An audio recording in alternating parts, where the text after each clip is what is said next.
Hello, everyone. Welcome to the pre-show of the Codex podcast. As usual, I'm your host, Sonny Kruger. I'm joined today by my co-host, Dan Kelly Art. What's going on? Good to be back. Good to have you back, and glad that today we get to review the Great Lakes Avengers, the GLA, Misassembled. So there we go.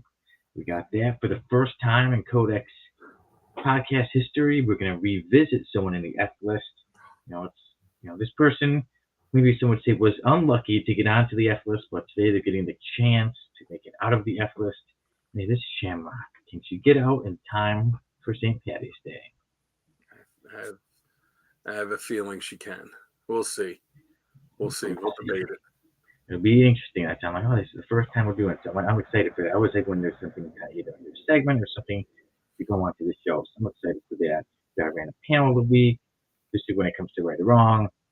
And you've got 5 statements, your insanity, of course, and then, of course,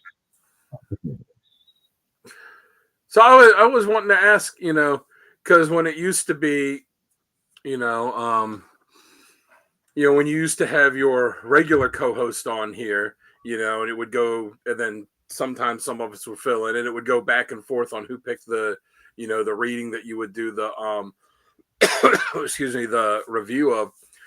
When was the last time that you picked one of the readings? Now that you have this like rotating cast of guest hosts on here, is it us that picks it every time? Have you gotten to pick one recently? You know what? Sometimes it's certain.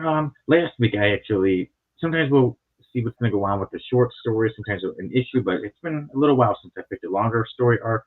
So last week I did pick the West Coast Avengers 46 because I'm like, well, first appearance of the Great Lakes Avengers. So that one, but. Speaking of which, I did pick out a long story I seen with Uncle Gary. Hey, you good with this one? It's longer, but he's more than fine with it. But he just asked if we could wait till when it's me, him, and Mighty Mike on together. So the three of us will be reviewing the 12. Nice. So it'll be coming up, when the three of us are able to be on together again. We'll review that one. Well, next time I'm on, you go ahead and just pick out the review reading then, since I feel like the past few times I've been on, I've picked it. So why don't you go ahead and pick it for the next one?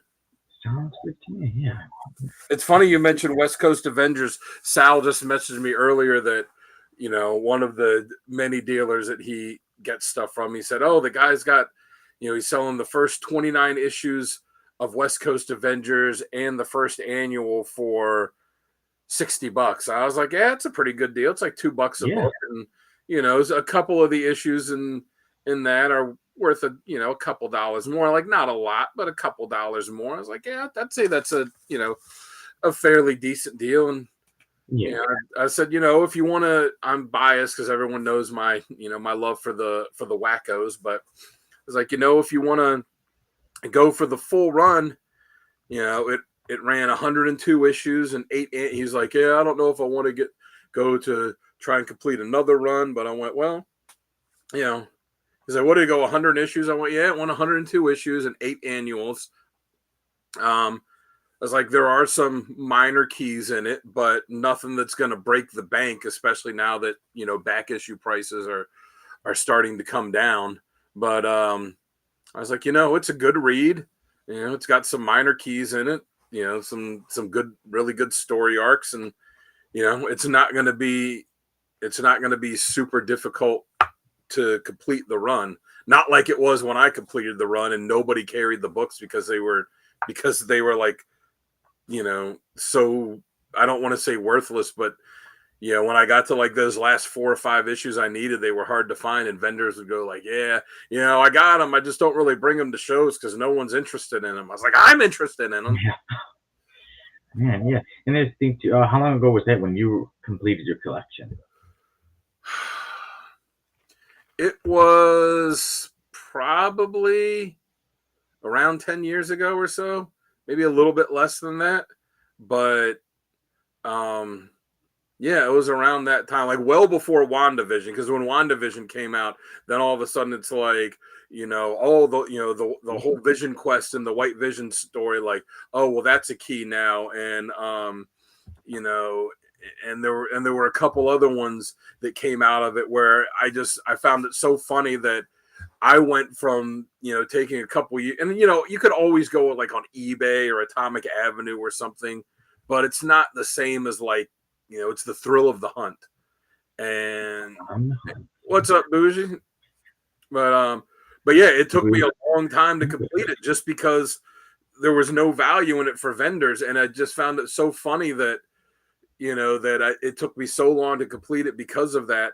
And then after that show came out, it was seeing seeing West Coast Avengers books on when you go to conventions and the vendors have their have their wall books behind them, that I went from not being able to find the books to all of a sudden now they're being wall books. And I was like, are you kidding me with this?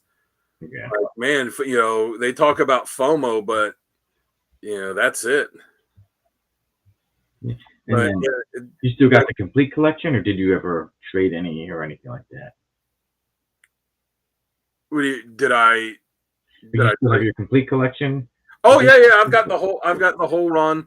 I didn't buy. Well, the first series was the 4-issue miniseries, and then there was the regular series, the 102 issues and the 8 annuals. So I got both of them.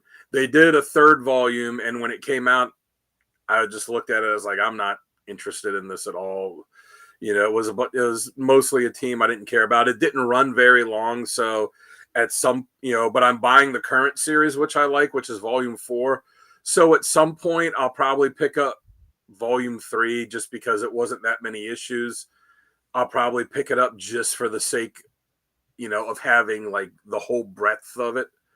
I'll probably pick it up at a convention if I can find it, or find the single issues or something, or, someone's, how dealers will like bundle up complete series and stuff like that. And like, hey, $15, I might do something like that. But, like I said, I went from seeing, scouring dollar bins until I finally found the last one I needed, to all of a sudden like Master Pandemonium book and White Vision book and all this stuff is on, is on the,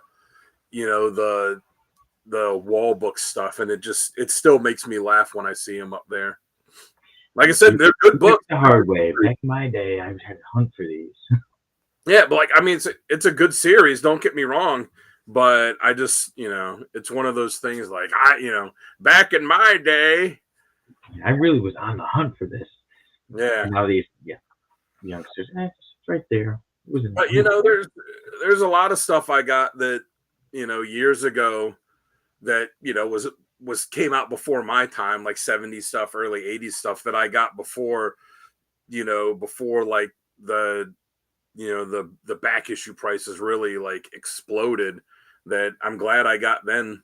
So I got stuff like the complete run of the first Iron Fist series, the complete run of the first Nova series, which had his first appearance, stuff like that. Yeah, Iron Fist, that was the one with the first appearance of Sabretooth, right? Yeah. Yep. There it is. You're right. There it is. We did his character of the week last week. Yeah. Check that out. We have Sabretooth. One of the best X-Men villains / Marvel villains. And speaking of comic character of the week, tomorrow, who is the character? Tomorrow, Jamie is not on because he is doing wedding stuff. So we are having special guest, friend of the station, primary owner of Comic Logic, Rob Kalin, on. And it's his pick, and it will be a twofer. We are doing the Super Sons. Yes. Not doing them in like a creepy Jeffrey Epstein way. We're just, going to be talking about them on the show. Focusing on them, yeah. Giving them the spotlight. Yeah. That should be a good one. Yeah, interesting one, yeah. Another thing Sal told me, which I'm going to scold the shit out of him when I actually talk to him tomorrow, because he was sending me a message. One of these guys that's like a regular vendor he buys from, he sent me the thing, and is after it sold, had a Fantastic Four issue 1 graded at a 2.5, which is a low grade, but it's not like, too bad. The picture, it looked like presented nice. Guy was selling it for $550. And so I was like, yeah, I just couldn't justify it. I'm like, you need to let me know beforehand. I will justify it for you. He's like, that's why. He goes, I know. That's why I didn't let you know until after the auction ended. was He's like, I probably could have financed it with him because I bought stuff from him before. I was like, dude, I would have bought it. I don't really have the money to be spending on that right now, but I'll take the money I've got set aside to get my car registration done, and I'll buy it. Because when are you ever going to find that book for $550? yeah. Even in a 2.5, like, when are you going to find that? I was gonna say, yeah, you're not really gonna find it. So Shit, I'd take it and flip it immediately. yeah, I'm sure you can make it. Nothing else. Yeah, sure, you can make even more. Like I said, if you got it for that much. So I'm there's going to some scold him. content I'm going to scold him so bad tomorrow. on air or before in the pre show. Probably both. Nice. In that case, then I could see it then. Yeah. But yeah, how we were talking about vendors, yeah, I didn't even realize it, like time is flying by. The year we're almost a quarter into 2025 that we're almost at the end of the year. We've done a quarter of this century. But Mighty Con's coming up. It's in DuPage in Illinois. I was there last year. I'd like to go this year. I gotta look. Man, it's already come out really soon. And then C2E2 is coming I'd probably keep it too. I talk a big game like, oh, I'll take it and I'll flip it. I'd probably keep it. I mean, when am I ever going to get another one? Unless I could trade it for something like an Avengers one or an X-Men one, like something like that. I'd justify it by saying I could flip it and make more money off of it. But then once I had it, I'd be like, this is mine now. Yeah. There's a lot of things I have like that too. I'm like, Maria, one day, I could sell some. You're not going to. I'm like, yeah, you're right. I'm not going to sell it. But you know what? See, I have a daughter, so I could pull that. I'll be like, well, this collection's going to get passed to her one day. So this is something for her. It's like, will it get passed to her? Like, yeah, once I'm dead. Yeah. Yeah. Yeah, Booze. That's the sickness, man. It's someone asked me once, like, is your collection, will it ever be complete? And I was like, no. Because look, I have a list, that I typed, and Sal makes fun of me because, I just have it in a Word document and I print it out and it's like alphabetized by all the books I'm looking for and all the issue numbers. Hey, what's up, Mr. Keith? Thanks for joining us. Hey.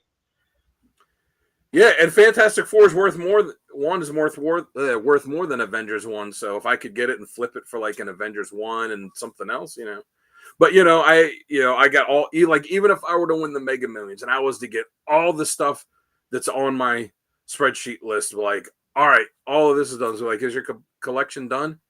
Well, no, because there's all kinds of other stuff that I want that I just haven't bothered to add to the list because there's all this other stuff on there. But once that's complete, then it's going to go, well, you know what? It'd be pretty cool to have, to complete this Thor run or Hulk or what? Let's go build up your.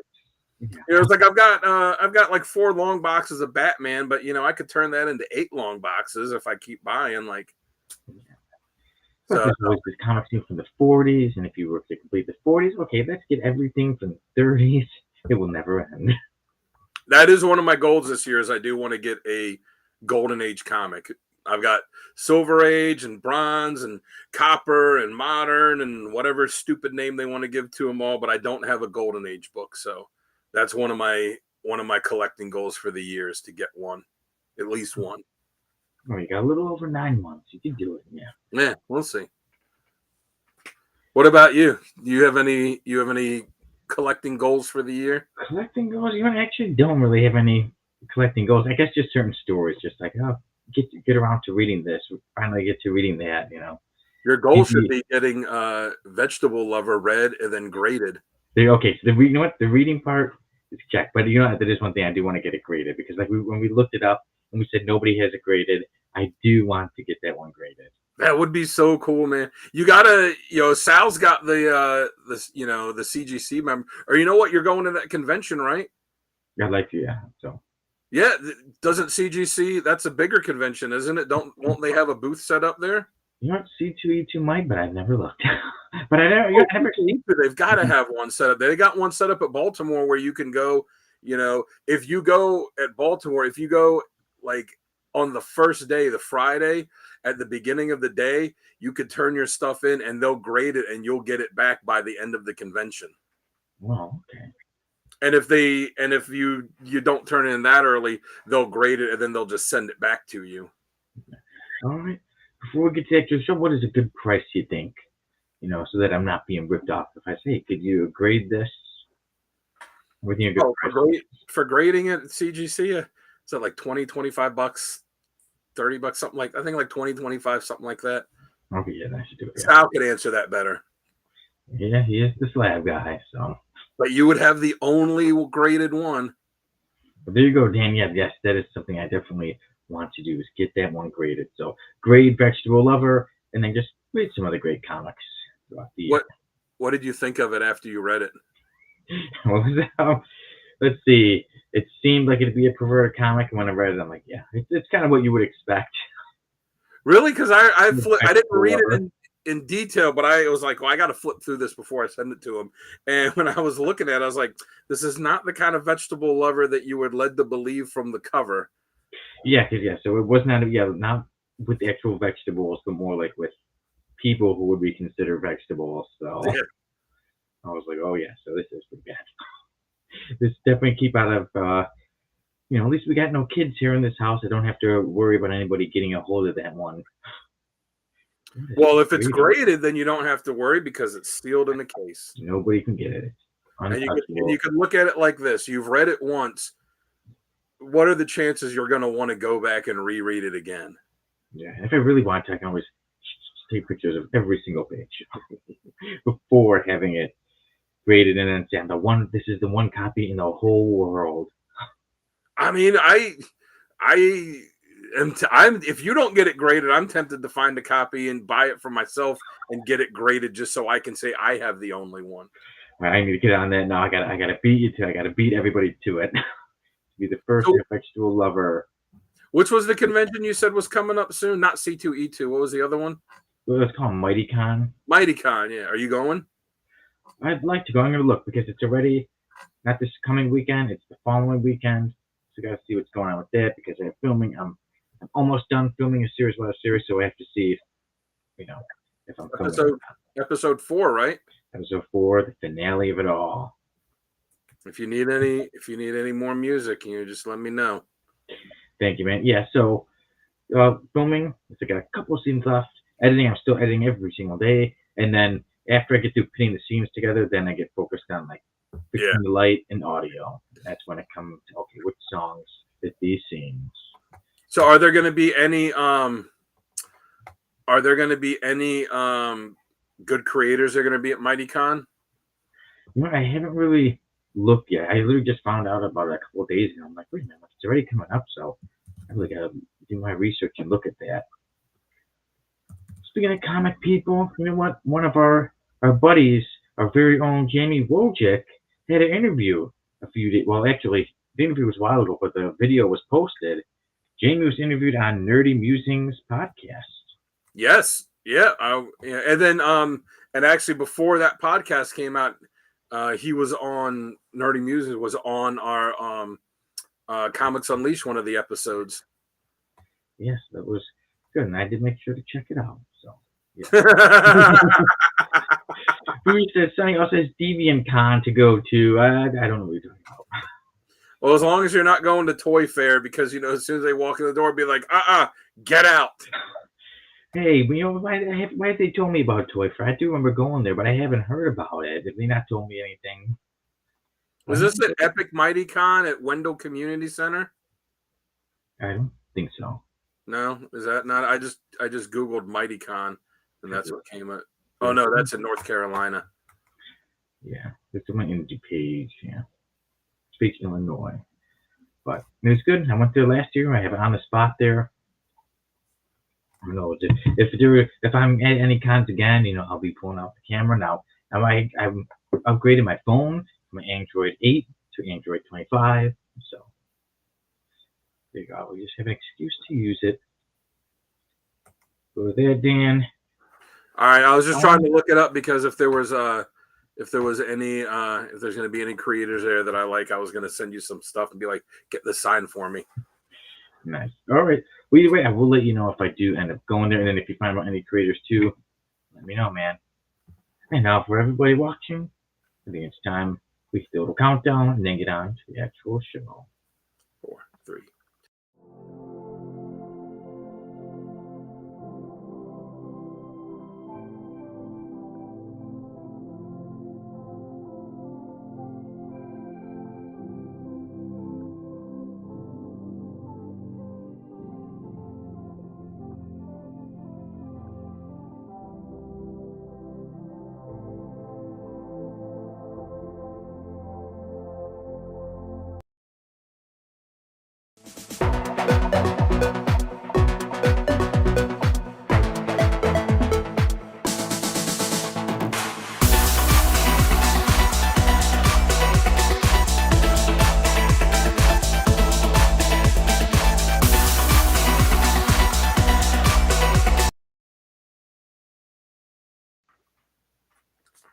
There we go.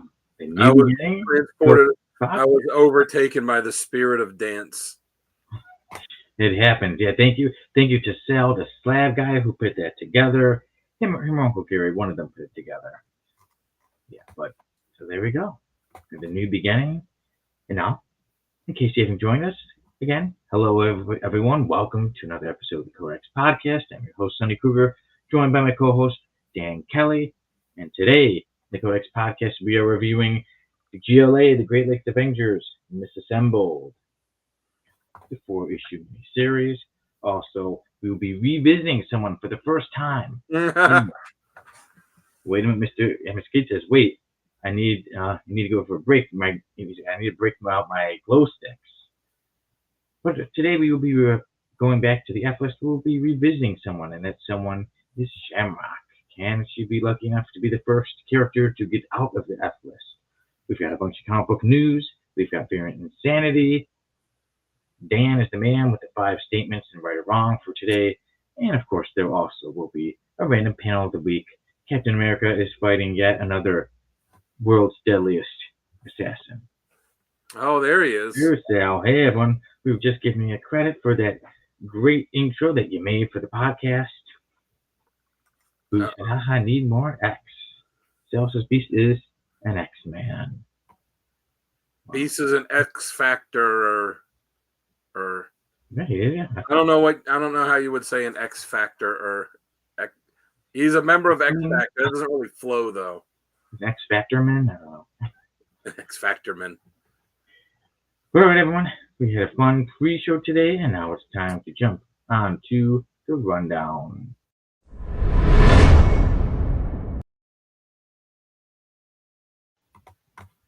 Rob Liefeld is going against comic book shops.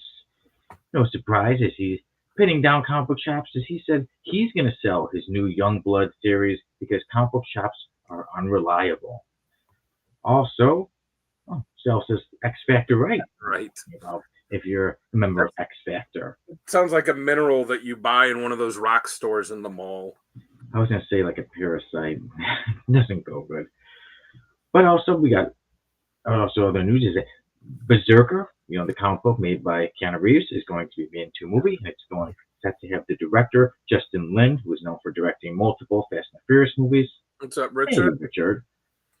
And then we're in the rundown right now. Also, Daredevil. Once again, he's going to wear that black armor. He wore it the first time, 30 years ago he wore it. And then it was 30 years since he had worn it. And then he just wore it in like a little mini-series. And now he will be wearing it. It seems like it would be just like in his ongoing series, starting with issue number 20 of the ongoing Daredevil series. But also, this is the most thing I think that had Jamie excited. It was that an actress from the Sex and the City sequel show, and just like that, Nicole Ari Parker is set to play Bernadette in the Lanterns series. And also, speaking of series, we've got 5 animated DC series that were mentioned, and those series are Starfire, My Adventures with Green Lantern, Blue Beetle, and DC Superpowers. Yes, like Richard said, hit that like button, chat. Thank you. And by Dan Kelly art. And the 5th animated series from DC is season number 2 of Creature Commandos. And Richard says also do some push-ups. Yes, do some push-ups. Get yourself some comic books because, like Uncle Gero says, comic books make you strong. And speaking of how we were on to talk about series, somebody from the series Stranger Things, that is Sadie Sink, has been cast in the new Spider-Man movie. Dan's laughing at Lou says, eat some push pops. Does everybody remember? God, this dates me. The orange Flintstone push pops. I do remember. They were delicious. Oh, those were banging, weren't they? They were. They had like the pink strawberry ones too, but it was all about the orange. It was for some, yeah. Everybody liked the orange better, but yes, those were delicious. And now I'm gonna get hungry because I'm gonna be thinking about those and reminiscing and missing those and looking up what happened to them. Are they still out? And when they'd start melting and going down the side of the cardboard, you'd be like, no. Yeah, because you don't want it, you gotta hurry up, like, speed it up and enjoy. But yeah, good times. We're also talking about good times and old times. Dan, there's a documentary set to come out, and it is about Stan Lee, but it's got some people pretty divided. And with that wraps up the rundown. So I'll just jump right onto that one and say, Dan, would you tell us a little more about the Stan Lee documentary that has people divided about if it's good, bad, if the director is taking, like you said, advantage of Stan Lee? But Boo says he definitely remembers the Orange Flintstones push pops. Damn good. And Richard said, I can't believe we ate push pop. They came in toilet paper. The ice, the ice cream was just that good. Locked in the flavor. Yeah, you don't even care about some toilet paper. But yeah, so there's a documentary coming out about Stan Lee. You can watch the trailer for it on YouTube. It's a guy that followed him for his last 4 years that he was alive, and says that he was his confidant, best friend. I forget exactly how he phrased it. Assistant, whatever he called himself, and said that he was there to witness all of this abuse that was going on, where his handlers were abusing him. And in the trailer, you see some stuff that, is really it really is kind of heartbreaking. Taking the fact out of who Stan Lee was, for just that it would be, anyone, that would be elderly person would be treated like that. But, and there's stuff in the footage, so obviously there'll be more in this documentary. And the guy is on there asking for money to get, for this Kickstarter that he's doing for it, to get it completed. And he's got interviews with several comic creators that are on there saying, "Oh, I didn't know how bad it was," and this. But a lot of fans are divided. That some are saying, "Oh, this this is terrible. Like, we should get this out there." And other people are, I mean, Stan Lee could have come and lived at my house. Yeah, for those who were just listening, didn't read that, Mr. Keith said he remembered that Kevin Smith mentioned offering Stan Lee to live with him. But then there's a lot of people too that are, and I'm kind of more in the camp of this, like, all right, so you followed it and witnessed all this, abuse going on for 4 years, and instead of doing something about it, you were like, oh, well, I'm just going to film this. Like, it's not like you're out on the Serengeti and you're watching a lion go after a gazelle. Like, this is a human being. Yeah, they're going to rip you apart, yeah. But this is a human being that this is happening to. And, where he says in it, he's like, I couldn't do anything about it then, but I can now. Like, so now, years after he's died, now you can do this. I just find it to be very disingenuous. Like, you couldn't do any, because he says, I couldn't do anything about it, but I could record it. Like, what do you mean you couldn't do anything about it? You couldn't report it to the authorities. You couldn't report it as elder abuse. You couldn't go to, people that were, other people in the industry. You couldn't use any of all of these, all of these resources all over the place to do something to stop it. You're like, nope, I couldn't do that, but I could record all of it happening so that now all of you could watch it. I personally find it to be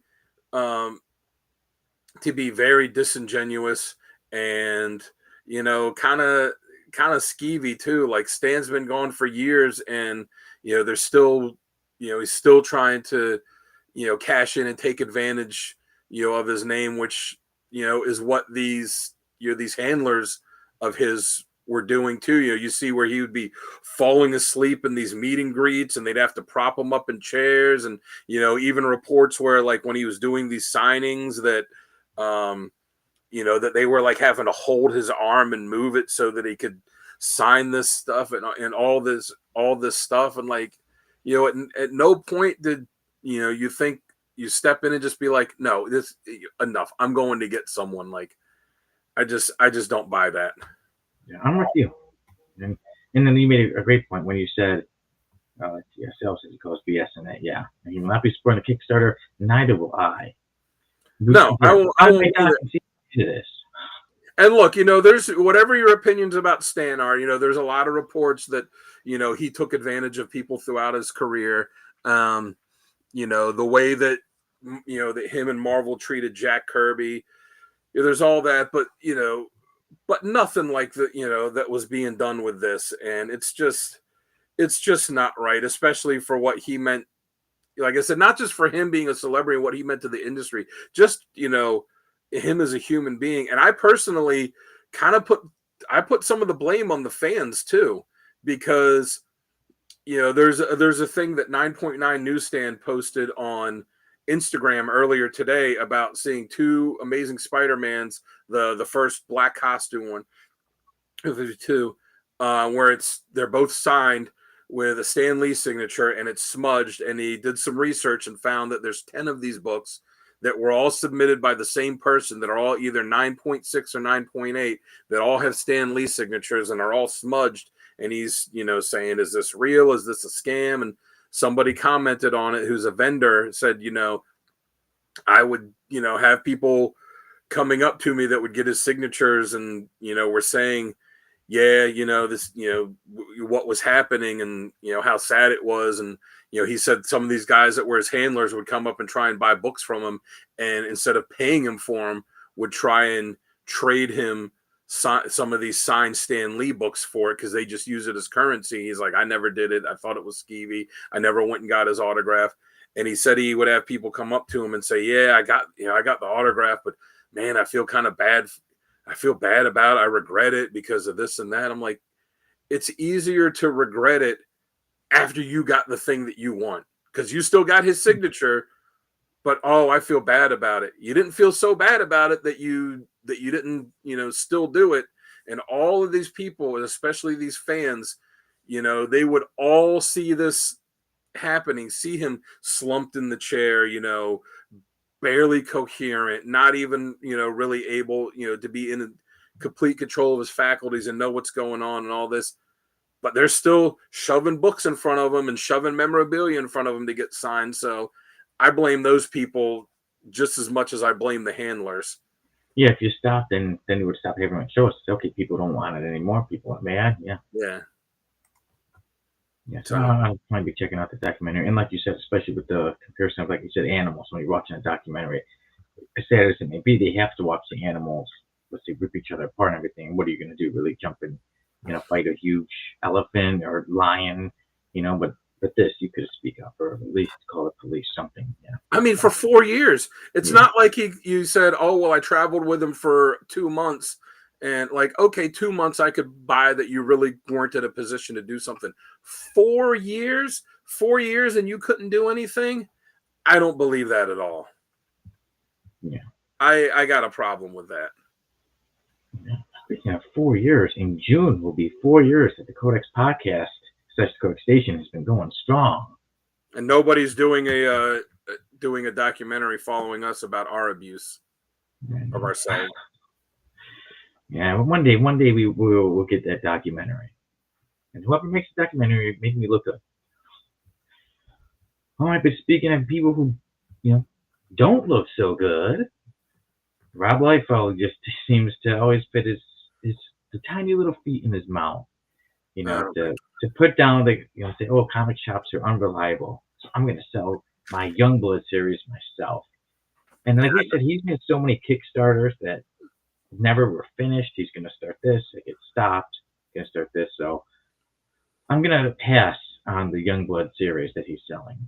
It's not even the Kickstarters that went unfulfilled. Like, I keep seeing all these fans online that talk about that they bought stuff from him or whatnot, and then he doesn't send it to them. And they say, all I did was message him and ask, hey, are you going to send this? Where this at? And he just blocks, and then he blocked me. And, and that's what he does. Like, so he just takes people's money, doesn't send them what they paid for. And then when they say, hey, where's my thing? Then he blocks them.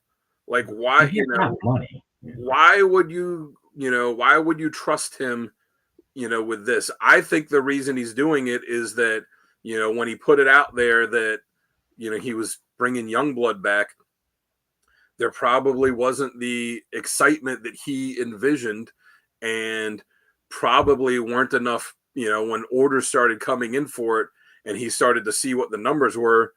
And he probably was like, man, this is just my speculation, that the order numbers were not very high, and he probably just didn't want to be embarrassed and said, well, I'm just going to sell it directly myself. Because if he does that, he can claim the sales numbers or whatever he wants. He'd be like, yeah, I sold 40 million copies of Youngblood issue 1. Prove me wrong. Like, yeah, and he's always been known ever since the beginning of always blaming others. Like, he never just say, hey, I guess people don't like this story, or this one didn't work out. It's always somebody else's fault. Yeah, I just think it's another way for him to scam money, and I could pretty much guarantee that everybody yeah. Well, see, you'll save on shipping because you're not having to buy you're not having to get the feet not have to get the feet included in it. So, you'll save a little bit on the weight. But yeah, I think it's a way just for him to save face. I think it's a way for him to save face for there not being this, huge excitement about Youngblood like he thought there would be. It's a way for him to scam some more money, claim that the sales numbers are whatever he wants it to be, because, who's going to know? How is anybody going to find out what it is? Even if they somehow got the printing numbers from wherever he printed it, which I don't know how they would do that. He could always claim, well, I got some printed another place, or this or that. And then the prices he's got for it too. Like, I don't even think you can get like a 4 or 5 issue. Like, oh, I'll just take the basic one. I think the cheapest one's like $40 or $50. Like, oh, Rob, one thing he does is he does give us some good things to talk about. So it's always fun to mess with him, especially when you find out that it's somebody who's always pointing blaming others and taking people's money. So that's why I don't feel bad when we mess with old Rob Liefeld. Yeah. Well, yeah, Sal's right too. He could create fake demand for it. Oh yeah, man. Why do all these people have the last name Blood? Yeah. Man, John Blood, Mary Blood, Lucy Blood. Look, I bought Youngblood. Youngblood in the 90s when it first came out, but I bought every Image book in the 90s when they first came out. It's not like I was like, oh, I'm buying this and nothing else. Like, I bought all of his, Youngblood, Brigade, Bloodstrike, all that. I was also buying Cyberforce and Wetworks and Wildcats and Shadowhawk and Savage Dragon and Freak Force and, like every spinoff of, like, I was buying everything that Image put out when they started going into other creators and be like, oh, we're going to put out Pit by Dale Keown, and we're going to put out Tribe, and we're going to put out Shaman's Tears by Mike Grell. Like, I was buying all of it. And then I got to the point where I said, a lot of these series kind of suck. And I just started dropping them. Yeah. I'm guessing Youngblood was one of those ones you dropped. Yeah. Where you had the character Troll that was really just an even shorter version of Wolverine with white hair. It's very interesting that you mentioned Troll. Mr. Keith says, Rob Liefeld seems like a good example of when people just need to go back to basics with their arcs/stories and reinvent themselves with new characters or angles. People appreciate even the effort. And I agree, Mr. Keith. Yeah, Rob was kind of the same kind of characters rehashed over and over. I mean, when was the last time that he ever did anything original? He's done, Now he's back to Youngblood. Before that, he's been doing, all the Deadpool stuff recently. Every time even Deadpool himself, as much as I do love Deadpool, but he's like, he's got me. Yeah.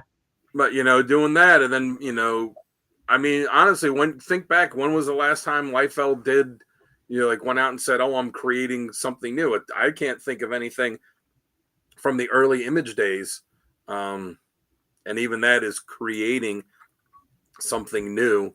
Like, how many Cable knockoffs did he have and Wolverine knockoffs? But you were just saying Troll. Yeah. I just found out about Troll the other day. I'm like, let me add him to the list. He seems like someone who should be joining that F list later. Yeah, like I said, how many Wolverine characters that were similar to, how many Cables, even some like Sabretooth characters. I'm like, I feel like I'm seeing the same characters over and over and stuff. Just give them more patches, super huge muscles, guns, yeah. So. And honestly, if you look at what the core what the core concept of Youngblood is. It's not a bad concept.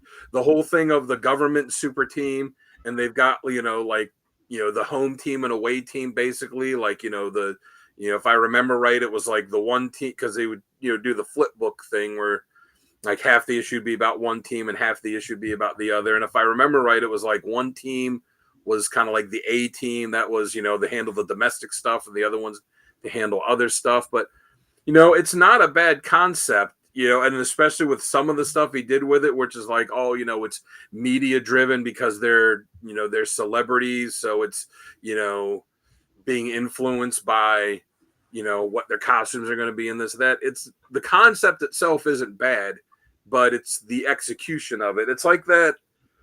What was that really shitty? Was it like Dracula 2000 or something? It was a really shitty vampire movie that came out years ago, where the premise of it was that Judas was actually the first vampire. And it's like, okay. And then it's like, oh, okay, that's why vampires are, weak, are affected by silver because of, this pieces of silver he got for betraying Jesus. And, oh, that's why vampires can't take the sunlight because he was hung from the tree as the sun's coming up. It's like, all right, in concept, that's really great. But then you watch the movie and you're like, wow, this is such a steaming pile of shit. Even, when how you were talking about, like, so Youngblood, I remember back when me, Jamie, and Tim reviewed it, I remember I said, some of these characters started off as good ideas, but I think they were all so rushed. There was just so much that he didn't take the time to truly like develop some of the characters, to really give them personality and make them come to life. It was like, he looks cool, he looks cool, she looks cool, they look cool. I did like Wildcats more. I like Wildcats. I like the show too. I had or still have some of the figures. Hellspawn's face did rip off his face, but then I did have my mod glue back on. I was curious to see what he looked like underneath. Yeah, I mean, I liked all the the Jim Lee corner of it, Wildcats and Team 1 and Gen 13 and Stormwatch and all that. That stuff needs to make a comeback. Screw Youngblood. Yes. And Dan, when it comes to that Daredevil series, I heard that the Daredevil number 19 that will come out March 26th is going to resolve the 19-part story, the introductory rights storyline that began in Daredevil Volume 8, number 1, back in 2023. Yeah, I mean, it's the storyline. That story. It's the storyline that's been running in the entire series since it launched, which actually picks up directly from where Zdarsky left off with his storyline. So it kind of goes even further. But yeah, it's where Matt came back from hell, and he came back and he was a priest, and coming to terms with all this stuff, and he gave up the priesthood, and the 7 deadly sins escaped from hell, and he's been dealing with that, and it's been pretty good. It's not as good as Zdarsky's run, but I mean, Zdarsky's run was just epic. But it's been pretty good. And then, like you mentioned earlier, they're putting him in the 90s, the black armor suit, which, as far as 90s costumes redesigns, it wasn't terrible. It's not like it's not like that terrible costume that they put Thor in with like the bare midriff, or the, or like the bicycle shorts and the weird, jacket they put Wonder Woman in, and, some of that stupid stuff. But I didn't like Wolverine during like the onslaught, how Wolverine looked. Yeah.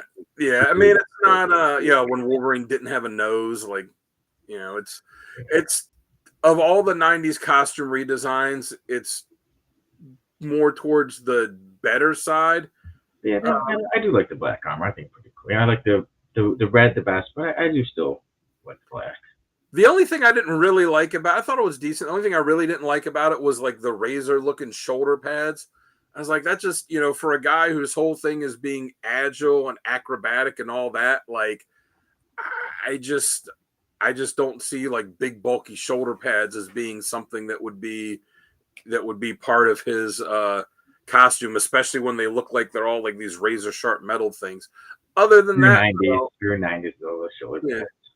But other than that, though, it's not a bad looking costume. I'm picking the issue when it comes out. Todd Knox doing a variant where he's doing the black and red costume for it. So I'm picking that up instead of the A cover. Okay, cool. Oh, yeah. And then next month is set to come out. It's set to be Daredevil issue number 20, starting as the other story arc finally comes to its end, jumping to the new one, Daredevil in the Black Armor, out next month. So I think that wraps up any news, unless there's any other ones you wanted to jump on immediately, any of the animated series that you're really excited about, or As far as the animated series go, for me, I think it's too early to get excited or disappointed in any of them because, like, all we know is that they're doing that. We know who the names are. That's it. Like, we don't really know anything else about it. So, I don't know. I'm in. You said, like you said, Sophie Sink is reportedly in Spider-Man 4. I'm interested to see who she's going to play because, your first instinct would be like, oh, she's got red hair. She's around the same age. She's got to be Mary Jane.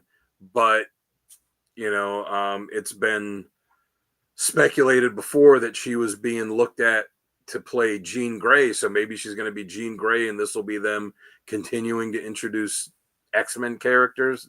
Who knows? Yeah, I was hearing that too. Like some people saying Jean Grey. I think Sadie Sink will play Mary Jane Watson. That's who my guess is. Let's see. Mr. Keith says, personally, I think Daredevil needs to have billy clubs that light up and can tase people, but Marvel hasn't called me. Marvel, call Mr. Keith. No, I am not a fan of Junior, so I don't like his interior work or his covers, so if there's a better cover, then I'll pick it up. That was for the Daredevil one, right? Yeah. Well, just in general, I'm not a fan of Ramita Jr.'s art. As they say, art is subjective, Yeah, but I think whoever Sadie Sink does play, I think she'll do a good job. She's a good actress, very good. Stranger Things, and also in the movie The Whale, she did a really good job in that movie as well. So. I haven't watched that yet. It's on my Netflix list, but I just started watching The Menu, and I'm digging that. So I want to watch that too. Hey, what's going on? Thank you for joining us. Hey, thank you for joining us. Yeah, we're just going through the run through all the comic book news. What anime? It's some new DC animated series. Yes, the 5 that we were mentioning, the ones that I was mentioning were Starfire, My Adventures with Green Lantern, Blue Beetle, DC's Superpowers, and Season 2 of Creature Commandos. Yeah, I think Superpowers is the most one that has me interested because we'll see. Is it the picture kind of shows Superman, Wonder Woman, Batman, but in the background you see some of the others. I think it'd be really cool if they did an episode about different characters. One episode about this character, one episode about one episode about Deadman, one episode about Superman, one episode about Swamp Thing. Or every now and then maybe a two-parter. But I have a feeling that most of those, especially like Superpowers and Starfire, I have a feeling that they're probably going to be aimed at younger kids. Just to guess. Like Creature Commandos obviously is not going to be. Yeah. No, it's for the adults. Like movies. What movie is this quote? But Ginger was such an important part of the Spice Girls. Oh, who is that from? Okay. Oh, that's what he's asking. Okay. Okay. So even for those who are listening, yeah, DJ Donnelly, 1994 says, that asking what movie is this quote from? But Ginger was such an important part of the Spice Girls. I don't know. Off the top of my head, I would guess probably it sounds like something that would be from a Deadpool movie, but I know that's also probably too easy of a guess, so it's got to be something else. I'm just going to say Jay and Silent Bob Strike Back. I don't know. Mr. says, I want to attend an art workshop taught by Rob Liefeld and John Reed Jr. just to hear what they would say. Oh, I think Rob Liefeld would just tell you how he's so great. Well, the James Gunn did say that any animated series, video games would be voiced by the actors that are in the live action movies. So I guess we already know who will be doing the voices on the Green Lantern series. Yeah. No. He says Spice World. That's what it is. So let us know. Yeah, let us know there, DJ. What movie was that from? Yeah, these insane questions, but you know what Makes me think of, Dan, it's time for some variant insanity.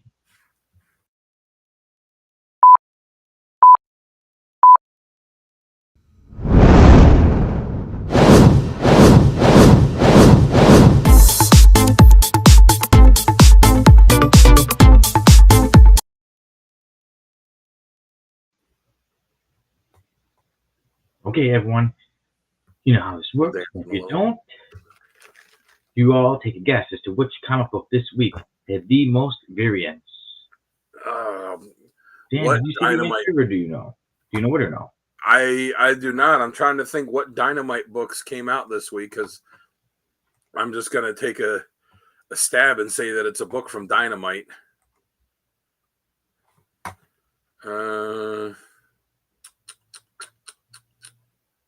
right, everyone in the comments, feel free to take a guess as to which comic book had the most variants this week. Was there a Thundercats book that came out this week? I feel like giving everybody a big hint. The comic book that is the most variants this week is something that has not ever won variant insanity before. Ooh. All right. No, never been on variant sanity before. Who says Herculoids? And to Megatherium said Dynamite Thundercats is usually the safe bet. But you said never been on it. But now, but yes, I feel out there it's one that has not ever won variant insanity before. I'm gonna say Flash Gordon. I'm gonna Flash Gordon. We'll play a wild card and say Flash Gordon. All right, anybody, put it in those comments. Let it be known what you think, so we can give you your no reward prize. I'm gonna go with that countdown. 10, 9, 8, 7, 6, 5, 4, 3, 2, 1. And now, this week, the comic book that had the most variants is Space Ghost. Oh, I was even thinking Space Ghost too, but I was like, no, it's not going to be that. It's never Space Ghost. So, for the first time, Space Ghost had the most variants. And would you all like to take a guess as to how many variants Space Ghost had this week? I should have gone with my instincts. I'm going to go with 12. Kelly going with 12. And as we see, it is Dynamite, so no surprise it was a Dynamite, but okay, Dan Kelly going with 12. Anybody else in the comments? Let's take a guess. As to how many? Bruce said he was also thinking about a Space Ghost. I do like that cover. I think it's a pretty cool cover. And sure, I'm sure a lot of people got to make variants, after the passing of with George Lowe, the voice. Who says 17? Oh, that would be cool if they did a George Lowe variant. Yeah, so I don't know. This was probably at the press before they would have been able to do that, though. Oh yeah. And to Megatherium said, yeah, LOL knew it had to be Dynamite. Yeah, they're the ones. Sale he's making a spreadsheet with the percentages this year of how much each company and how many times they've won variant insanity, and variant is, I'm trying to think if they're like 70-something% already. But it's notice it's always these like properties, like it's Space Ghost now, but other than that, it's Teenage Mutant Ninja Turtles, or it's Thundercats, or it's Silverhawks. Like it's these old, older 80s properties, or even older than that in the case of Space Ghost. It's Dynamite in there every week. Yes, every now and then when sale is on, I get to guess. I'm just like, go with Thundercats or Teenage Mutant Ninja Turtles. But okay, everybody, this week, oh yeah, I'll get the countdown. Of the 10, 9, 8, 7, 6, 5, 4, 3, 2, 1. This week, Space Ghost, issue number 11, had, how many did they have, Dan? My guess was 12. Bouge's guess was 17. Dan, you are correct. Yes! You win. Not Price is Right rules, just you won. 12 variants for Space Ghost this week. I am the greatest man alive!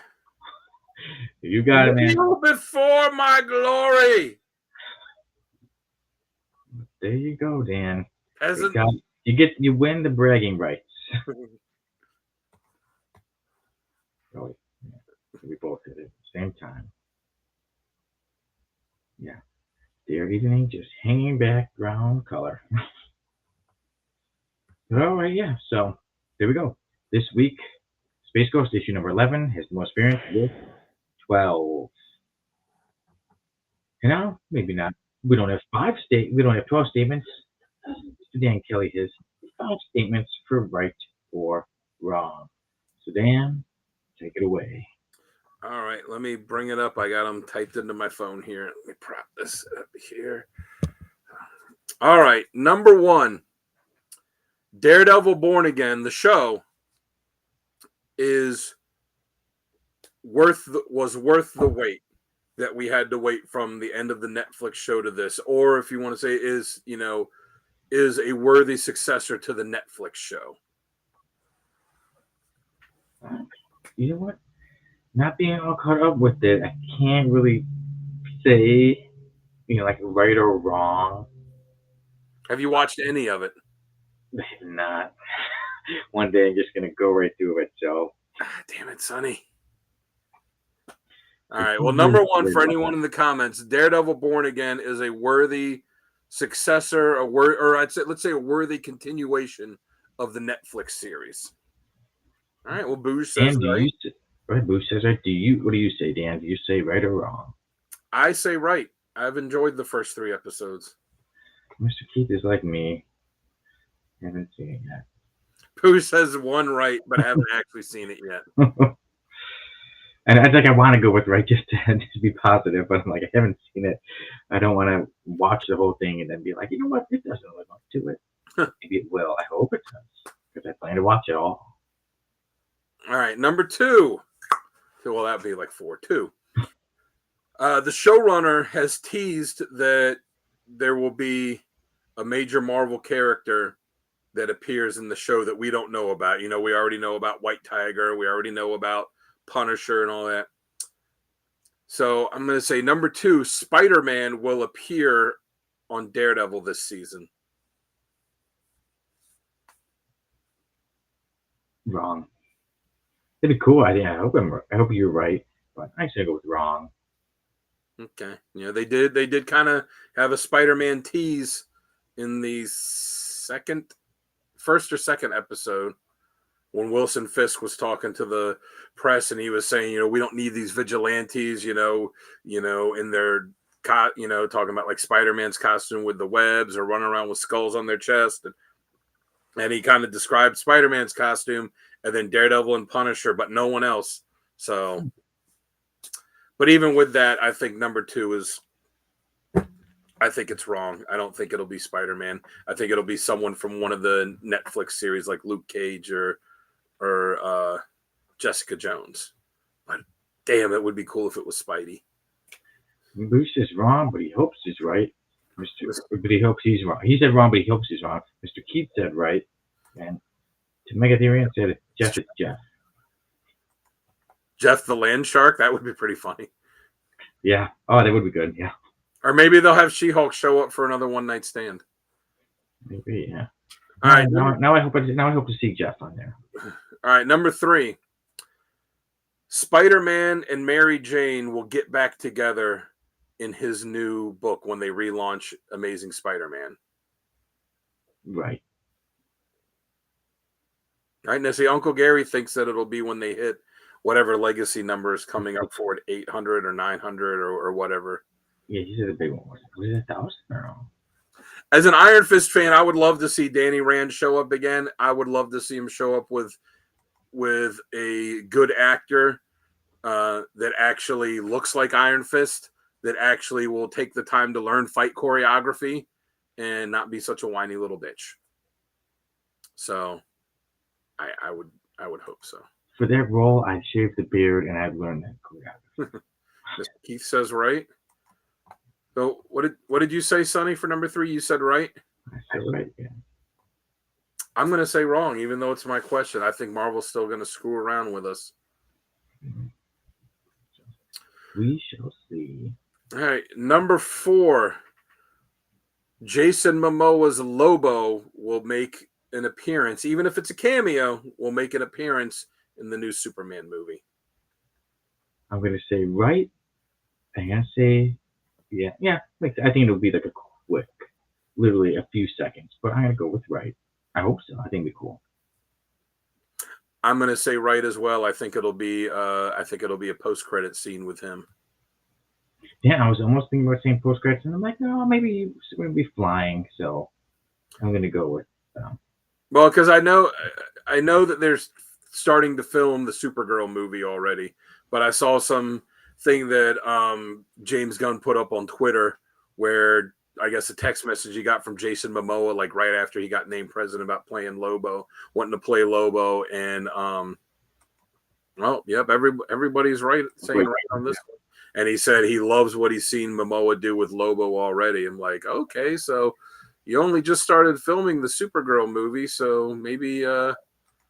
And it says post credit scene, so yeah, I think that's what it'll be. All right, so there we go. We all think that we will see Jason Momoa as Lobo in the Superman movie. Right, and number 5, this coming Halloween, Sonny Kruger of the Codex Station will be dressing up in his new favorite cosplay as Matter Eater Lad, which he will then use to make his Matter Eater Lad fan film. Along with it's quite well. At least it's not a Cosmic Boy's outfit. If somebody, if Busha, this has been a wish list for questions. If somebody was to send me that outfit, for the right price, I could do it. But right now I'm gonna say wrong. But I will say that it's not impossible. All right, come on, everybody. You got to add right to number 5. We got to pressure him into this.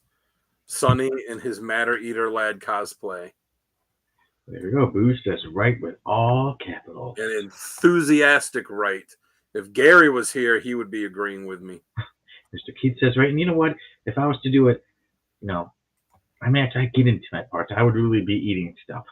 I'd say we need to get some takes when you see me taking a big old bite out of things. You got to get one of those things where it's like the cakes that don't look like cakes and just walk around like a cake that looks like a brick and just eat that. Anyway, good thinking. Because I'm glad I don't have to really bite a brick. Yeah. I mean, whatever you want to do, man, live your life. I'm not gonna stop you. No, I wore braces for 3.5 years. I don't want to mess. Or 2.5 years. I don't want to mess these up. I say Maria might want to stop you. Yeah. What did you say? You're not gonna believe what I did for film. My teeth that's why they're all kind of missing. I'm a method actor, baby. I had to commit to the role. Yeah. And I forgot to press record. Well, that's why I said you're going to do the Matter Eater Lad fan film. So, yeah, like I said, I'm not saying it's impossible, but for so far, I'm going to say wrong. But everybody else says right. I'm going to say right, too. We need to make this happen. But there we go. Dan's 5. We were discussing any other ones you want to go over again. We were kind of going over them as we were talking. Yeah, we kind of went over them as we kind of broke the way that we. Boo says, "I'll eat action figures." I knew that one was coming. I'm like, I'm just not going to mention it. But I've actually never done that in my life. I think the only one we didn't really talk about because nobody's watched it but me is the first one. The Daredevil Born Again is a worthy continuation of the Netflix series. I'm going to say right. I've seen some people online bitching and moaning about it, but the squeaky wheel gets the oil. I guess made for a guy walking around. That is right. You did say the internet was made for a guy walking around as Matter Eater Lad. Hey, you know what? That could lead to a whole new type of internet celebrity for you. It's like, what will he eat? Yeah, I mean, hey, I got, what do people use? They use phones. They do shorts now. Shorts are the popular thing. You never know. But yeah, I was say for Daredevil Born Again, like I've enjoyed the first 3 episodes. Yeah, spoiler for those who haven't seen it yet, you only see him in the Daredevil costume for a few minutes in the beginning of the first episode. And so far through the other 3 episodes, he hasn't put the suit on at all yet. And, there's something that happened in the first episode that leads to him not being a vigilante anymore, which they did say that in the trailers, when he's talking to Fisk, who says, "Why did you give up being a vigilante?" Wilson Fisk is now the mayor of New York, which is the storyline they did in the comic. But I've enjoyed it so far. It's had some good legal stuff, which he is a lawyer. It's good to see that stuff. You have seen him be very kind of conflicted with the path that he's on now. You've seen teases about the Punisher. You've seen teases about some kind of conspiracies. There's the underworld stuff with Kingpin trying to distance himself from it, being the mayor, and his wife is now kind of, trying to run the organization. We've seen White Tiger, and again, this is stuff that they said in the preview, so I'm not giving anything, trying not to give anything away, but I've enjoyed it so far. And it's been pretty gritty. I think Bruce is right. If people love to complain, even me too, I was seeing a lot of complaints, like, oh, I want more action, but I'm like I haven't seen it, but thinking sometimes shows you gotta lead up, you can't just have action the whole way through. I will say that the end of episode 3 had me going like, oh, I can't believe they did that. But like, man, whew, it was a brutal, it was a brutal ending to episode 3. And I'm like, oh man, this is Disney, right? This is Disney. But yeah, it's been a good show. I've enjoyed it so far. Well, Dan, when I do get around to it, I will let you know. I was like, guess what? I finally caught up, or at least finally started. Well, it's only 3 episodes. They're doing one. They did the first 2 episodes last week, and then episode 3 came out this week. So there's not a lot right now. Well, I got the first 3 seasons. Oh, you didn't watch the Netflix show? Yeah. Oh man. Oh, that was so good. I'm very behind. Good. But when I get to it, I'm sure I'll be rolling in next episode. So. Well, remember in the first, and again, spoilers for a show that came out, 6 years ago, 5 years ago, whatever. He didn't put the Daredevil costume on the entire first season of the Netflix show. He just had on this generic like black clothes and like black mask. Yeah. He didn't put the Daredevil costume on until the very end of the last episode of season 1. Yeah, man, it was intense. It was an intense, episode 3. All right, but speaking of something intense, sometimes taking on the world's deadliest assassin can be pretty intense too. Bruce said the Netflix show was awesome. But now this brings us to our random panel of the week. And here we go. We see Captain America about to fight a big old guy who says, "Hello, I am Bulwark, the world's deadliest assassin." And Captain America says, "You're certainly one of the largest, I'll give you that. But over the past 50 years, I don't think a week has passed that I haven't met a world's deadliest assassin." Yeah, I mean, everybody's the world's deadliest assassin when they introduce themselves, right? Maybe that's how you should start introducing yourselves. I'm Sonny Kruger, the world's deadliest assassin. That could be original. That's certainly not original. It's Captain America. Because first I saw a picture of Bulwark, and then I saw somebody said that it hasn't been a week since I haven't met. And I was like, who said that? So I found the whole image, and I was like, look at that, Captain America with a good comeback. That guy looks like he ate the world's deadliest assassin. Yeah, he really does. Yeah, can't even fit in his shirt. He looks like the white Shaquille O'Neal. Yeah, he's got the height for it. He really is. And if anybody wants to check out this issue, I know this is from Avengers issue number 340. Yeah, I'm going to imagine that Cat probably shortly thereafter beat his ass pretty soundly. Yeah, I did check out the issue, and I mean, he shot Captain America at one point, but then got beat.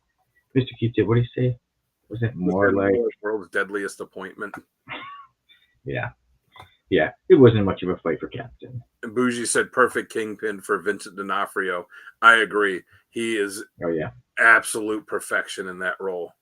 I thought he was saying that yeah, Bulwark would be the perfect Kingpin. He's got the height. Maybe that's the best he could do is he should go to acting and not try to fight Captain America because he's got the height and weight.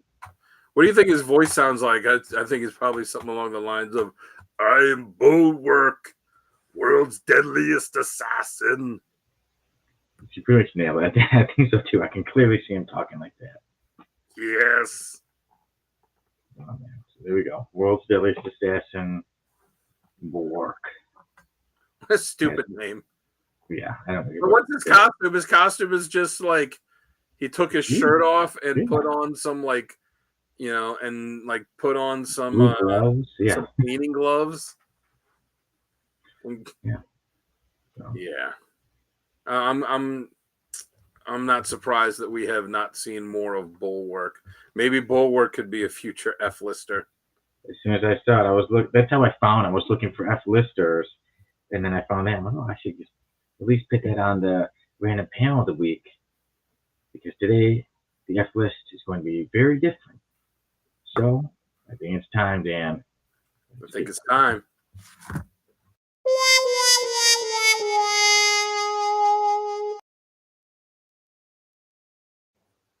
Is this the last time we'll see that opening? It better be. We are revisiting Shamrock. Molly Fitzgerald. There she is. Shamrock. That's every episode of the Rex podcast. Number 102. Me and Morse discussed Shamrock. And there's a picture of us right there. Of us when we reviewed and we went over Shamrock. And now, as I go over more pictures, there she is. Yeah, when she coming across Captain Britain. Yeah, and then there she is, unmasked. See, look at that, man. Go back to that picture before that. Here we go. Look at that. That's not an F-lister. Look at that amazing art. That is very good art. And then even too, like this one, I think the outfit a bit better in this one because it's first better. Yeah, the whole it's better with letting her hair out, I guess. Yeah, and this one we see she just has the shirt with the shamrock and has her hair down. So not so many shamrocks on her. Here she is later on when she wasn't so lucky and she broke her left foot. And here she was in a more updated when she says, poor Ireland. She's not looking too good in that one. Yeah, that looks like it's something from one of those dumb Deadpool books or something. I don't know which one that is, but so that looks like a Shamrock cosplay there. Okay. So on episode 102, I really went over more of the history of Shamrock. So we don't want to repeat myself.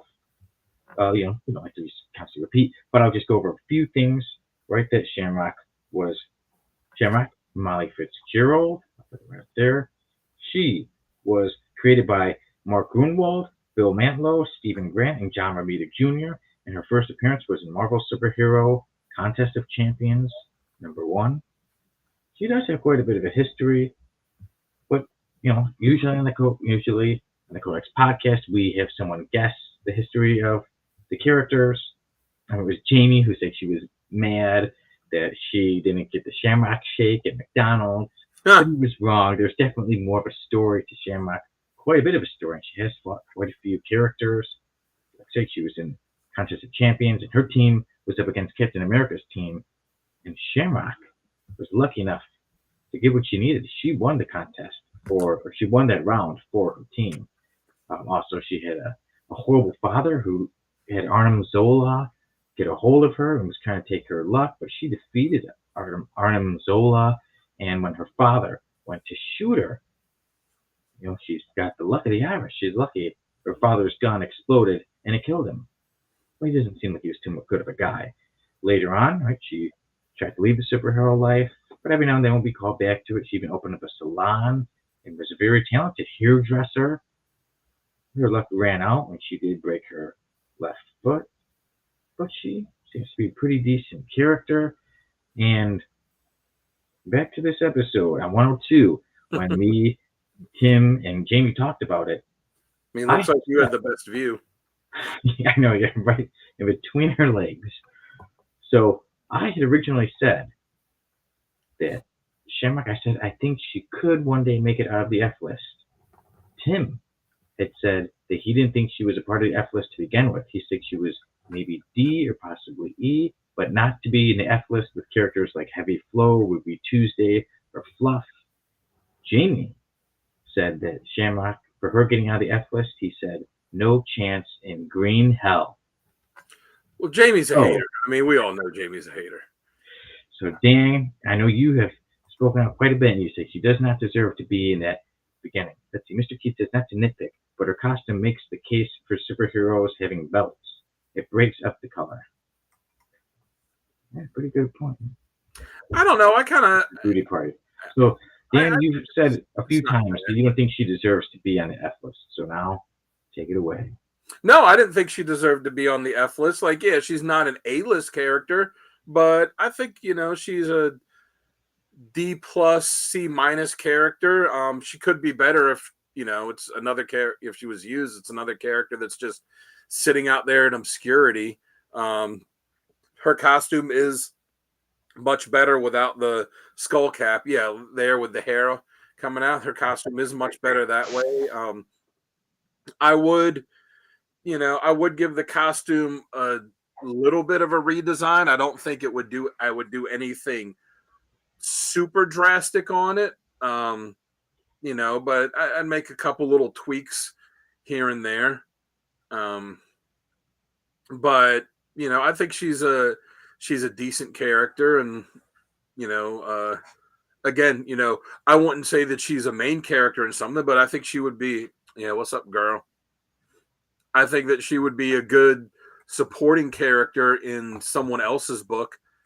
You know, I want to say like She-Hulk, not just because she's wearing green, but you know, but that type of character where there's like one character that's the main one in the book, and then they have a, you know, one or two supporting characters that, you know, might also be superheroes. I think she would thrive as something like that. You know, or maybe like a member of a team, not necessarily the Avengers, but you know, maybe the Great Lakes. Maybe, you know, maybe the Champions, maybe the Defenders. You know, I think she's a character that, you know, is interesting enough and has the potential to you know, to be something more. Definitely not F list. So for me, you know, I remember last year it was more of like I was looking for characters. It was around St. Patrick's Day. Hey, St. Patrick's Day is coming up, so that's why I said let me wait till we could revisit her. And when I was going over her history, yeah, she's not that bad. I mean, let's see. Yeah. She should team up with Sean Cassidy / Banshee. You know, that she said, I think we agree she's not A-list. She's not that good. Bruce says, yeah, name of the Pit Boss 2K album that it reminds me of. But Shamrock, yeah, she has her points. She's got some issues good, but it seems like, you know, she's kind of taken away. Like, even in those issues in Contest of Champions, right? Well, that was filled with, you know, huge superheroes. And she did her good part in there. She wasn't embarrassing. She wasn't like, oh, this horrible character. Just maybe you're not a big fan of the outfit. But then, you know, with the whole becoming a hairdresser stuff, I think she should just kind of leave that or put that behind. Don't make it like that's her only appearances. I agree with you, Dan. I said it'd be cool if she was in something like She-Hulk or just another character and kind of, you know, a friend or joins a team. But I do agree. I don't think she's F list anymore. You know, before in the episode, Jamie said, hey, she's not really relevant. You know, she's not the biggest character. I don't think she's going to be that big, but hey, you know, Agatha Harkness had her own TV show, you know. You know, when you compare her to the other characters that have been put in the F list since then, like you said, Heavy Flow and Ruby Tuesday, and you know, pretty much every character that's appeared in an issue of Super Pro. When you look at all, like at the breadth of all those characters, and you look at her, you're like, she definitely does not belong with them. Dan, I agree. So I say for the first time in Code X podcast history, Shamrock gets taken out of the F list.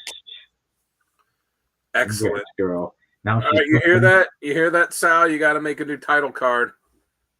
I've been talking with him about it. I've been talking. We've been discussing. I said, oh, well, there's a certain lady with a certain flow to her that definitely needs to be in the opening, so that Uncle Gary can see her every I week. was gonna say I can't wait to see Gary's reaction the first time he's on, and then that title card comes up. I think that character haunts his nightmares. Yes, but you know who? If this character was real, this character could be in the F list, and that is Blood Cat. What the hell is that? I'm pretty sure this. There was a Facebook What post. the Rob Liefeld AI generated crap is this? I'm pretty sure that's what it is.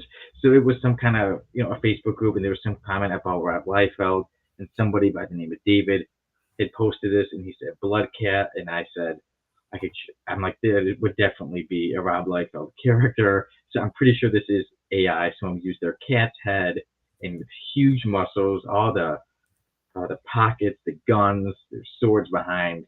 Yeah, so I do not believe Blood Cat is a real character, but well, have you seen the Pouches character that somebody came up with? I did not, but now man, I can just imagine. Hold on a minute, I'm gonna find it and I'm gonna post it up here. Okay, yes, you posted. All right, find it. There's Blood Cat one more time, everybody. All right, give me 1 second because I'm gonna put this up and you're gonna be blown away and you're gonna wish that this was an actual character that you could put on the F list. So as everybody knows, the the joke about Liefeld, other than the feet and the stupid guns, is that everybody has this inordinate amount of pouches. So somebody came up with this drawing, and then there's been a bunch more that other people have done. Oh, just a man of pouches, everything. Where he's made of pouches. He's holding a gun that's made of pouches that shoots pouches. There's more to him. Oh yes. Oh yeah. There is. I gotta say, I love just how cheap that is, and yeah. So I mean, then again, there's so many images, different images of this character online that maybe you could make an F list out of them with just all of these fake pictures. Like, look, here's a couple. Bloodstrike Brutalist. Introducing the pouch. there is the pouch. It's better than most of the characters Rob Liefeld has made. Yes. So yeah, maybe we'll have to find out when Rob Liefeld's birthday is and put this guy on there. Yeah. There we go. You had the pouch. Like even the fingers are pouches. Like the swords thing, which was a big thing in the back. They're pouches. The bazooka's got his pouches. The bullets are pouches. Yes, just perfect. Kudos to whoever it was that came up with that. Yeah, you get my round of applause. I love that. Yeah. So there we go. Like I said, so today, look at that. Shamrock leaves the F list, but look at that. We had someone in the F. Yeah, this kid just thinks it could really work for the pouch. Look at that. If we ran panel of the week, we had Bulwark, who will probably be joining the F list. There was the AI created Blood Cat, and then the pouch. And that's not even all. Like if you just Google Rob Liefeld pouches, you'll find so many more too. Oh, yeah. Well, there we go. I think I'm gonna have to definitely look more into the pouch. Yes. But he is bad, but Dan. Mr. Keith says he could have a sidekick named Carry On. And his girlfriend could be Purse. Yeah. Oh, and you guys don't want to send them blood. Purse. And they could have a son named Fanny Pack. Fanny, somebody's got to be named Blood though. Maybe they work for Blood. the pouch, bloodiest, bloody mission, something. That could be a story arc. So, all right, Dan. We get through the F list today, and now it's time to get to our review. Today we are reviewing your pick, the Great Lakes Avengers, the GLA, Misassembled. I'll start off with some credits, and the credits start as the writer Dan Slott, and the penciler is Paul Pelletier, the inker Rick Magyar, the letterer Dave Lanfear, colorist Will Quintana. And real quick, yeah, Bush. I was being Bush's comment, but okay. The assistant editors were Schmid, Moore, and Laser. The editor was Tom Revort. The editor-in-chief was Joe Quesada, and the publisher was Dan Buckley. So here we go. The Great Lakes Avengers, team, Mr. Invincible. He makes his team. Mr. Immortal. What Mr. Yeah, why do they call him Mr. Invincible? Yeah. But he is, Mr. Immortal. He is, he's telling a story a bit in the beginning. And, well, first we see, because there was sometimes, as even Monkey Joe would say, a flashback within a flashback. But we see Mr. Immortal telling his story. Well, first it's at the end of time, supposedly, and then we go back and we see Mr. Immortal's story. He tells how Death Urge, basically would take everyone he loved. His parents, his mother died. Yeah, when he was pretty much born, his father died when he was a kid, and Death Urge was always there, and even trying to get him to kill people and do things. Tell him, go ahead, jump in with all those wild animals, jump off the trees, set that fire, and go hide in the place. For the record, yes, this is a story that is for adults. Yes, it has characters like Squirrel Girl in there, but yes, it does give you the warning, even right from the bat, off at the beginning. They even say, hey, this is mature. There are certain themes and everything, because, like I said, Mr. Immortal, he's hating his life, and he even makes attempts on his life multiple times, but realizes he can't die. And then he says, okay, he's going to be a superhero, and he realizes he needs a team, so he puts out that ad in the paper, and I can find it quickly. Yeah. Seeking men and women of action. Hey there, are you a costume adventurer? Want to put your special talents to the test? Why don't we join forces and form a team of super friends? So that's when he does get all of his team, and Dinosaur, and Big Bertha, Flatman, and Doorman, and then even Leatherboy, who is not a superhero. Leatherboy just thought he was into something else.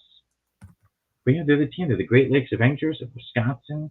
And they're looking to take on villains, but they do come across Maelstrom. And yeah, they do. They see what it's like to take on a real villain who immediately kills one of the members. And I'm not going to give it away who. It might come up, Dan, when you're talking about it. But for me, I'm not going to give it away. We see that Maelstrom is a really tough and really horrible villain. And throughout this, we see multiple characters from the Great Lakes Avengers get murdered. We see them get killed. The story does have heart. It has soul. It's got a lot of funny parts. I thought it was, it had some really hysterical parts, especially, I think Flatman really was funny. Yeah.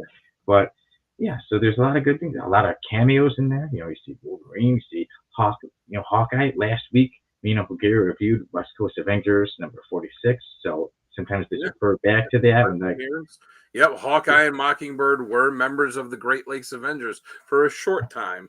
Yeah, Flatman, hey, Hawkeye. When even Dorman's like, you're really embarrassing. And yeah, so we get to see a lot, and we get to see team members join. We get to see a Grasshopper join, who only lasted join, and then 5.8 seconds. 5.8 seconds, as Monkey Joe even said, shortest time in a team. But this story is all fun around, like I said. But there are parts. The story also is hard. It goes by fast. It's 4 issues. Mm-hmm. I love every single issue of it. I love just going through the story. I loved going over it again. I absolutely love the story. Dan, what do you think of this one? You were the one who picked it. You tell me about it. Let's see. Mr. Keith says, they're not truly the Great Lakes Avengers until they show up in an episode of The Bear. Well, Sonny just happens to work on that show from time to time. Maybe you could just slip a copy into a background there. Maybe, yeah. Hey, next time they call me up, I'll see about that. Yeah, I'm a Great Lakes Avengers fan. They're funny. They're like you said, there is heart and stuff to it, but it's a funny book. All their appearances, even in West Coast Avengers, and then the various miniseries and one shots they have, they tend to skew towards the comedic side. They all their money comes from their team member Big Bertha, who is actually a supermodel, and her power is that she is this, as they say, the biggest supermodel in Wisconsin, and she funds all of their activities. And then her power is that she can make herself great, big, and fat, and super strong. Then you have Dinosaur, who only can communicate with Mr. Immortal, who looks more like a dinosaur. And then, like you said, Mr. Immortal, who is immortal. There's Doorman, who can put himself up to any surface, and then you can walk through him like he's an open door. And then Flat Man, who basically has stretching powers like Plastic Man or Mr. Fantastic, except the fact that he's as flat as a piece of paper. And I love when he stand like that. You couldn't see him. I love when he stand to the side and you couldn't see him. Yeah. Oh yeah, and they were saying something weird, and he just turns and like, where'd you come from? He's like, I've been here the whole time. I was just looking the other way. And then one doctor who went to help him, he's like, man, I helped out Reed Richards. And someone's like, no, that's Flat Man from the GLA. Yeah, and then and he said Squirrel Girl joins the team in this series. The series it's a lot of fun. The artwork in it, I've always been a fan of Politer, so and I really like the art, his style, and thought the artwork was great. You see a good character arc for Mr. Immortal. I really enjoyed the series.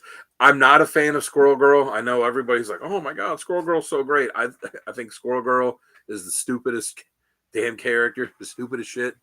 And I find her to be You were not sad when her show got canceled. You didn't get one. Oh, the New Warriors show that never even aired the pilot. No, I didn't enjoy seeing her in this series just because I think she's a stupid character.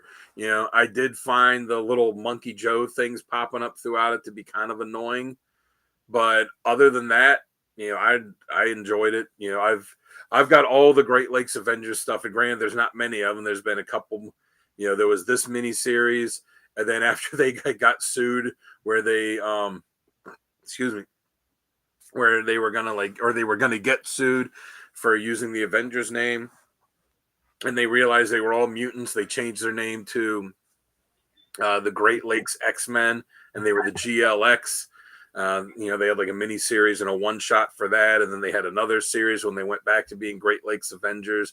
Deadpool was a member of the team for a little bit, not in this series, but one of the other ones. So yeah, so I like the GLA. I'll pick up anything when it comes out with them, even though it's few and far between. But like Gary says sometimes with some of the books, like comics are fun. Like comics can just be fun, and this is a fun book.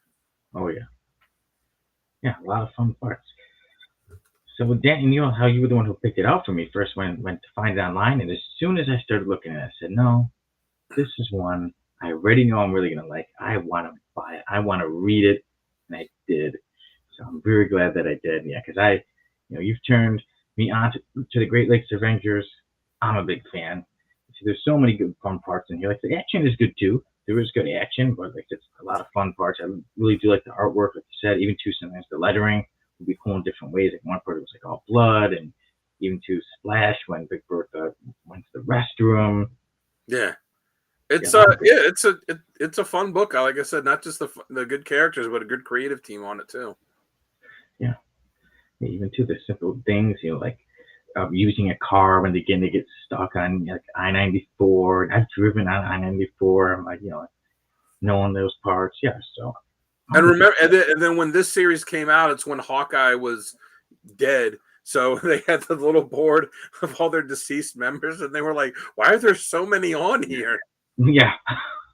Yeah, they hit him on it. Yeah. So that was all good stuff. It made me kind of think it was Marvel doing an independent book. Kind of had that feel, but and then too also like the quick appearances about some of the big characters, and they're trying to get everybody to join. Even Living Lightning, and he's like, wait, I thought this was the gay lesbian alliance. Yeah, Take it off. Yeah. Yes, yeah, so many good parts of the whole thing. Living Lightning, who also had his first appearance in West Coast Avengers. Yeah, it all ties together. Yeah, and that was one thing I kept meaning to bring it up. Good thing I didn't forget. I loved how they would say, "Yeah, we're the Great Lakes Avengers." Oh yeah, That was so good. They would put the Great Lakes small, so you knew to read it like that. who are you? We're the Great Lakes Avengers. You're the Avengers? Yeah, the Great Lakes Avengers. Like there was perfect humor. I absolutely loved it. So I knew right off the bat that I was pretty much going to love this story, and I was not disappointed. I absolutely loved the Great Lakes Avengers, Misassembled, and I, Sonny Kruger, on the Code X podcast, the Code X station, give the GLA, the Great Lakes Avengers, Misassembled, a 10 out of 10. Woo! I am glad that you liked it. Whenever, and I know it's the same with Gary and, and Sal, whenever we pick up, the readings that we're going to do reviews of, like, we're not picking out stuff that we don't like. We're not even generally picking out stuff we haven't read. We're picking out stuff where, like, you know what? I don't think Sonny has read this, or whoever, whenever anyone else is going to be on, I don't think this person's read this, but I love it. So, let me see if they'll love it too. So it's always good when we pick something out and then you like really like it, because that's the point of this kind of stuff, right? Is you want to turn people on to reading stuff that they might never pick up themselves, but then like, oh, okay, I got to do it for this. And be like, oh man, I really like this. So that feels really good. So I'm glad, yeah. Before I hit, every now and then I would see a picture of the Great Lakes Avengers, but I'm like, there's more to this team. Before I just picked them on the F list, I'm like, hold on. And like I said, I'm glad you picked it out. And that was why I picked it out for last week, because I knew we were going to get to this one. So this made me a huge fan of the Great Lakes Avengers, and now I want to check out those other stories that you've mentioned. Yeah, and you know what? Yeah, I mean, they are potential F-listers, but then as you read it, especially in this with like, the stuff with Big Bertha where she's, like, oh, I could leave and I could be a bigger supermodel somewhere else, and do I want this? And then she comes to terms with, no, I'm good with this being my niche, or I'm the biggest supermodel in Wisconsin, being able to help people and do this superhero thing, and there is more depth given to some of these characters too, who again on the surface are lame characters, but they were also created to be like that too. Yeah, that's why they're so good too. They know to laugh at themselves, especially like I say, Flatman. Even when they first show him, and he shows he helps somebody unlock a door, and then the guy's actually robbing the house, and he's like, sucker. Yeah. So yeah, that's right. I absolutely love it. Dan, you picked it, and so what do you rate GLA Misassembled? I am going to give it a 9.5 out of 10. I only deduct points, like I said, because I find Squirrel Girl to be annoying. Not in this particularly, just in general as a character, and the little Monkey Joe things that were popping up I found to be kind of annoying. But that did not dissuade my enjoyment of reading Great Lakes Avengers. And this was their first miniseries too. Of all the stuff they had, this was the first one that they had, because they were in West Coast Avengers for a while before this. So there we go. Everybody, we highly recommend you check out the Great Lakes Avengers Misassembled. Dan Kelly gave it a 9.5, and I, Sonny Kruger, gave it a 10 out of 10. Yes, it's just Great fun. Lakes Avengers. Yeah. It's a fun book. Truly fun. A bit adult at certain parts, but it's an awesome. If you can deal with that, you are in for a fun 4-issue ride. Yeah, Mr. Keith says, yeah, I love it when F-listers find a way to excel at something and be awesome. I do too. I mean, as far as power sets go too, Mr. Immortal is not a bad one to have. Oh yeah, he is tough. Yeah, they even too some of the looks, even Doorman's pretty, cool looking. Yeah, yes, I truly love this team, Great Lakes Avengers. I'm glad. Anybody that wants to go out and get their stuff, it's all affordable. Like, I mean, you'll find a lot of stuff in dollar bins. Even their first appearance in West Coast Avengers, you could probably get for, I mean, if it was any more than $5 or $10, I would be shocked. So, Great Lakes Avengers. So, okay, everyone, we've been through quite an episode. We've had a lot. We've had, like I said earlier, we've had Shamrock get out of the F list. We've reviewed the Great Lakes Avengers. We had a lot going on. So, with that, I'll get us to the usual stuff and tell you that we have all the socials at the Codex Station. And then, of course, we've got a website that Dan can tell you about. Yes, check us out online at thecodexstation.com. Meet the team, get our merch page, have links to all of the socials. You know, it's the, what does Jamie say? The one-stop shop for all things Codex. That is right. www. We should mention that we are running the 2025, the year of giveaways. We do have the giveaway that we're doing in March. That is right. Boom. There's the picture right there for it. It is the collected volume Joker Death of the Family, and then the 3 single issues that are all foil: Red Hulk issue 1, Eddie Brock Carnage issue 1, and Absolute Power issue 1. All foil covers, and that Carnage book looks badass. It does. That's really awesome. So check it out, everyone. Yeah, remember, hashtag giveaway. Make sure you are subscribed to the Codex Station. Yeah, that's this month's giveaway.